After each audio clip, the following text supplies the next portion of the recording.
Part 1. How cumulative sugar, HbA1c, actually works.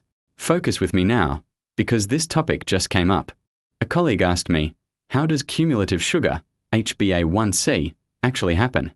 I told him that sugar inside the blood tissue exists in two distinct forms.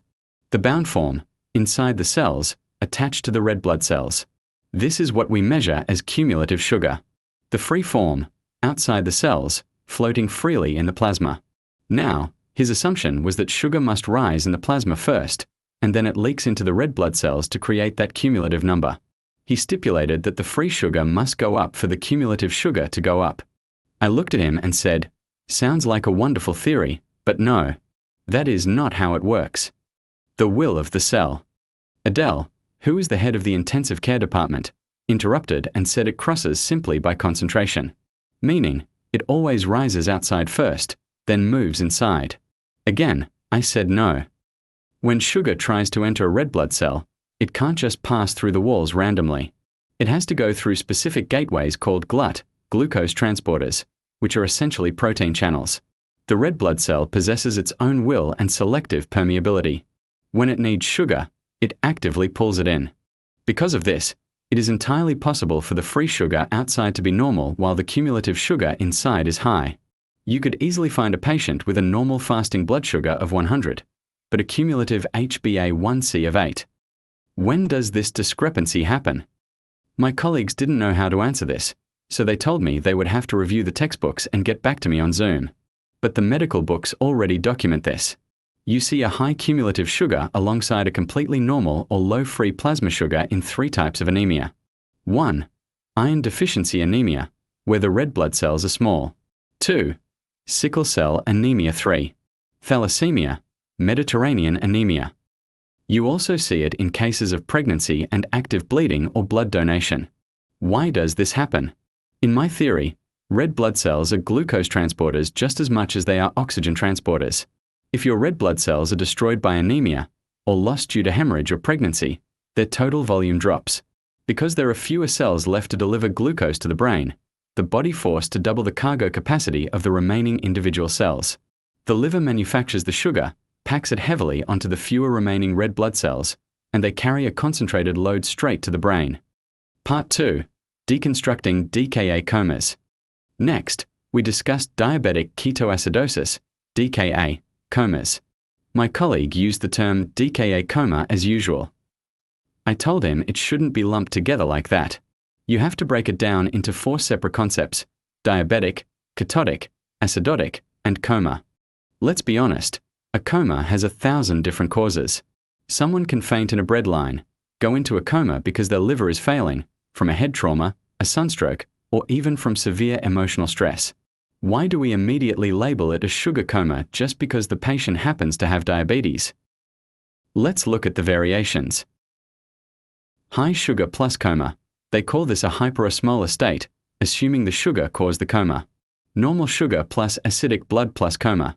This can be caused by medications like glucophage, metformin. Normal sugar plus acetone. Ketones. This happens naturally during prolonged fasting or starvation. If you fast for 4 days, you will have acetone in your system, but your blood sugar will be completely normal. Normal sugar plus acidosis plus ketosis. Medications like Forxiga can do this.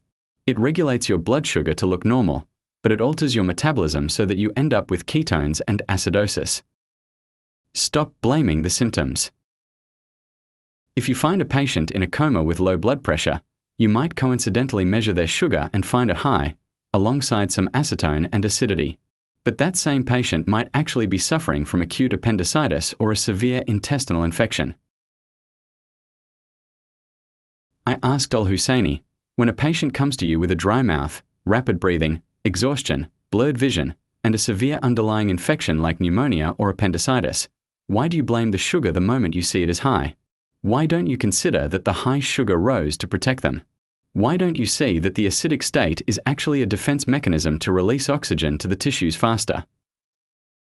The body produces acetone so the brain can keep functioning. If the changes are operating in favor of the body's survival, why do we treat them as the enemy? For 100 years, we have been chasing blood sugar with insulin, yet diabetic complications, amputations, kidney failure, and blindness are only increasing. We've been looking at it wrong. If a DKA patient's only problem was a lack of insulin, they would recover after the very first injection. Instead, you keep them in the ICU overnight and fast them. If they had just fasted at home, they would have stood on their own feet by morning. When you aggressively force their blood sugar down from 600 to 110, the brain suffers a massive shock, experiences poor perfusion, and swells, cerebral edema. That is why standard ICU practice tells you to stop giving insulin the moment the blood sugar drops to 250. If insulin was the actual cure, why would you stop it there? Your protocols contradict your own theory. By crash lowering the nutrients in the blood, you leave the brain impoverished, which is exactly when patients suffer strokes. Part 3.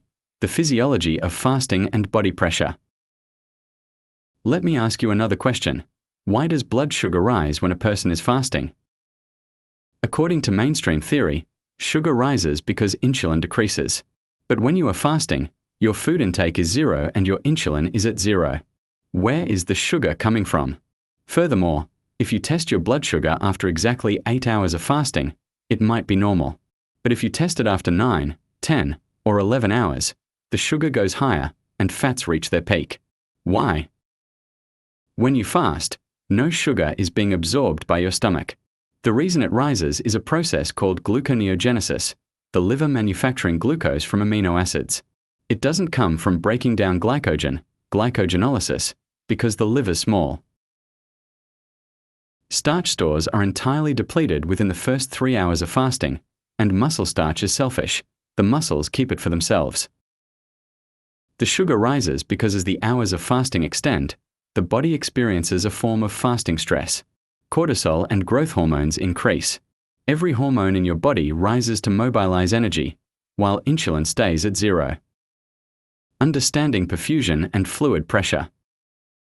Let's look at how the body manages fluid and blood pressure. God created the heart in the center of the body to pump blood to the head, hands, and legs simultaneously, and that blood must return through the veins. But what happens when a person overeats on the wrong foods and creates a massive, high-pressure zone right in the middle of their abdomen? The heart tries to pump blood past that blockage, but it can't. The heart has to strain and beat faster to push past the pressure, which causes the blood pressure in the arm to read as high. Because of this abdominal blockage, blood flow becomes sluggish. It goes out slowly and returns slowly. This pressure causes a cascade of issues. Fluid retention and varicose veins in the legs. Numbness in the hands and feet because blood is pooled in the lower half of the body. Dizziness when standing up too fast. A bloated belly that pushes against the lungs, making it hard to breathe. When the interstitial tissue in the limbs is swollen and packed with fluid, the tiny capillaries, which only have a pressure of about 30 millimeters of mercury, cannot force blood through. The tissue pressure is too high, blood flow drops, and tissue necrosis, gangrene, can begin. The liver's emergency response. To fix this, the body tries to thin the blood by holding onto water, dropping its red blood cell count, and shedding protein, causing albumin in the urine. The liver then steps in to save the brain. It says, the blood flow reaching the brain has dropped from a full liter to just a quarter of a liter. Therefore, I must pack this remaining quarter liter of blood with a high concentration of sugar, acetone, LDL, and triglycerides so the brain gets enough energy to survive. The body thins the plasma with water so it can slip through the jammed, swollen tissues, and the liver heavily loads it with nutrients to keep the brain, the optic nerve, and the retina alive. This is exactly why my patients see their wounds heal, their intelligence increase, and their health improve even while maintaining a higher blood sugar level. It is also why a diabetic patient loses weight. The body actively burns fat to extract glycerol and turn it into the sugar the brain is screaming for. Sugar is not a hazardous waste product. It is the vital fuel required for the Krebs cycle to create amino acids and the ultimate antioxidant for cellular defense. All of these chronic issues, high eye pressure, chronic headaches, blurred vision, poor circulation, and bloating, stem from the same root cause, abdominal pressure and chronic overinsulinization. If you want to fix it, you have to relieve that pressure.